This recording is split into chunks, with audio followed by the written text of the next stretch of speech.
چیز یاد رکھنا کہ انسان کے اندر کوئی ہے، اس جسم کے اندر کوئی ہے. وہ کون ہے؟ وہ دو چیزیں ہیں. ایک انسان کے اندر روح ہے اور ایک انسان کے اندر نفس ہے. یہ جو فزیکل بینگ ہے اس کے اندر دو چیزیں ہیں، ایک انسان کا نفس ہے اور ایک انسان کی روح ہے. کچھ علماء نے نفس کو بھی روح کہا ہے، اور جو روح ہے اس کو روح الروح کہا ہے کہ وہ روح کی بھی روح ہے. لیکن انسان کے اندر ایک نفس ہے. آپ سمجھے، اس کو سمجھنے کے لیے سمجھیں گے یہ انسان کی فزیکل بینگ ہے، رائٹ؟ یہ انسان کا جسم ہے جو اللہ نے ماں کے پیٹ میں بنایا. پھر اس کے اندر اللہ نے نفس بنایا، نفس، اور اس کے اوپر اللہ نے اوپر روح ڈالی. حدیث میں آتا ہے جب بچہ 4 مہینے کا ہوتا ہے ماں کے پیٹ میں تو اس کے اندر روح ڈالی جاتی ہے. یہ روح، یہ جو نفس ہے، یہ سورٹ آف سمجھیں جیل ہے روح کا جسم کے ساتھ کنیکشن کے لیے. سمجھ میں آ رہی ہے؟ ایک سورٹ آف ایک سٹکی مٹیریل ہے، ایک گم ہے جو کہ انسان کی روح کو اس کے جسم کے ساتھ کنیکٹ کرتا ہے. یہ انسان کی انیٹمی ہے بیسیکلی.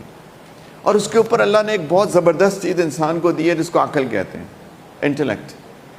یہ ہے پوری انیٹمی انسان کی. جسم، اس کے بعد نفس، اس کے اوپر روح، اور آف کورس ایک اور چیز جو کہ عقل ہے، جس کو میں ہائی لائٹ کر رہا ہوں الگ سے جسم کے علاوہ، کیونکہ عقل انسان کی وہ چیز ہے جو انسان کو ڈفرینشیٹ کرتی ہے جانوروں سے.